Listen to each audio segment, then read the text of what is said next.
ನಮಸ್ಕಾರ ಅಂದಾಕ್ಷಣ ಎದ್ದು ನಿಂತು ಕೈ ಮುಗಿಯುವಷ್ಟು ಇನ್ನೂ ತಾಕತ್ತನ್ನು ಉಳಿಸಿಕೊಂಡಿದ್ದಾಳೆ. ನೀವು ಎಲ್ಲರೂ 102ರೊಳಗೆ ಹಂಗೆ ಕುಂದ್ರು ಆಗಲಿ ಅನ್ನುವಂಥ ಮಾತನ್ನು ಹೇಳ್ತಾರೆ.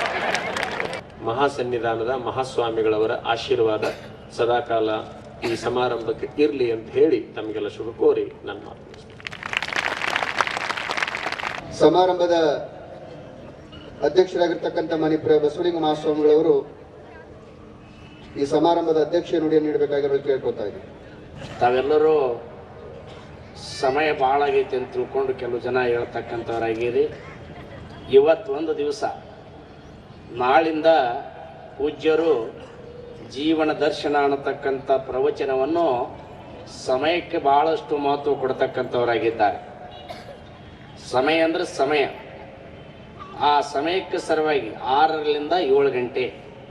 ಅದಕ್ಕೆ ತಾವೆಲ್ಲರೂ ಕೂಡ ಆ ಸಮಯಕ್ಕೆ ಸರಿಯಾಗಿ ಬರಬೇಕಂತ ತಮ್ಮಲ್ಲಿ ಕೇಳ್ಕೊತೀನಿ. ಇಲ್ಲಿಯವರೆಗೆ ಮಾನ್ಯ ಮುಖ್ಯಮಂತ್ರಿಗಳ ಆದಿಯಿಂದ ಹಿಡಿದು ಹೊರಟ್ಟಿಯವರು ಹಾಗೂ ಉಳಿದೆಲ್ಲ ಮಹನೀಯರು ತಮ್ಮದೇ ಆಗಿರತಕ್ಕಂಥ ವಿಚಾರಗಳನ್ನು ಇಲ್ಲಿ ತಿಳಿಸಿರ್ತಕ್ಕಂಥವರಾಗಿದ್ದಾರೆ.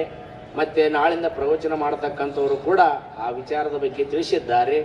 ಎಷ್ಟೋ ಜನ ನಾನು ಕೂಡ ಕೇಳಿದ್ದೇನೆ, ರಾಣಿಬೆನ್ನೂರಿನೊಳಗ ಜನವರಿ 1 ಬಂದಿತ್ತು, ನಾಳಿನ ದಿವಸ ಇತ್ತು. ಅವತ್ತ ಡಿಸೆಂಬರ್ ತಿಂಗಳದೊಳಗೆ ಪೂಜ್ಯರ ಪ್ರವಚನ ಇತ್ತು.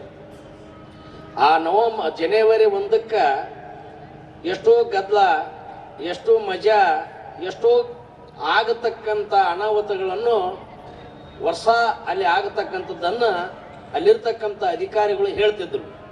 ಅಲ್ಲೇ ಲಿಂಗಾಲೇಶ್ವರ ಮಹಾಸ್ವಾಮಿಗಳವರು ಒಂದು ಮಾತು ಹೇಳಿದರು, ಬಹಳ ಹೇಳಲಿಕ್ಕೆ ಹೋಗಲಿಲ್ಲ, ಒಂದೇ ಒಂದು ಮಾತು. ಇದು ನಾವು ಆಚರಣೆ ಮಾಡತಕ್ಕಂಥ ವರ್ಷ ಅಲ್ಲ, ನಮ್ಮ ಭಾರತೀಯ ಸಂಸ್ಕೃತಿ ಯುಗಾದಿ ಹಬ್ಬವನ್ನೇ ಪ್ರಥಮ ವರ್ಷವನ್ನಾಗಿ ಆಚರಣೆ ಮಾಡತಕ್ಕಂಥದ್ದಾಗಿದೆ. ಅದಕ್ಕೆ ತಾವ್ಯಾರೂ ಕೂಡ ಇದರೊಳಗೆ ಮೋಜು ಮಜಾ ಮಾಡುವುದರ ಜೊತೆಗೆ ನಮ್ಮ ಸಂಸ್ಕೃತಿಯನ್ನು ವಿಕೃತ ಮಾಡಬೇಡ್ರಿ ಅನ್ನತಕ್ಕಂಥ ಮಾತು ಆ ಸಭೆಯೊಳಗೆ ಹೇಳಿದಾಗ, ಮರುದಿವಸ 1ನೇ ತಾರೀಕಿಗೆ ಇರ್ತಕ್ಕಂಥ ಆ ದಿವಸ ಏನು ಆಗಬಾರದು ಆಗತಕ್ಕಂಥದ್ದು ಕೂಡ ಏನೂ ಆಗಲಿಲ್ಲ ಅನ್ನತಕ್ಕಂಥ ಮಾತನ್ನು ಅಲ್ಲಿ ಅಧಿಕಾರಿಗಳು ತಿಳಿಸಿರ್ತಕ್ಕಂಥವರಾಗಿದ್ದಾರೆ. ಎಲ್ಲರೂ ಕೂಡ ಈ ಕಾರ್ಯಕ್ರಮ ಬಹಳ ಸುಂದರವಾಗಿ ಜರುಗಿತು. ಪದಾಧಿಕಾರಿಗಳು ಕೂಡ ಬಹಳಷ್ಟು ಸುಂದರವಾಗಿ ವ್ಯವಸ್ಥೆ ಮಾಡುವುದರ ಜೊತೆಗೆ ಈ ಕಾರ್ಯಕ್ರಮವನ್ನು ಅದ್ಧೂರಿಯಾಗಿ ನಮ್ಮ ಹುಬ್ಬಳ್ಳಿ ಮಹಾನಗರದಲ್ಲಿ ನಡೀತಕ್ಕಂಥದ್ದು ಎಲ್ಲರಿಗೂ ಕೂಡ ಒಂದು ಸಂತೋಷ ತಂದಿದೆ. ಆ ಕಾರ್ಯಕ್ರಮದೊಳಗೆ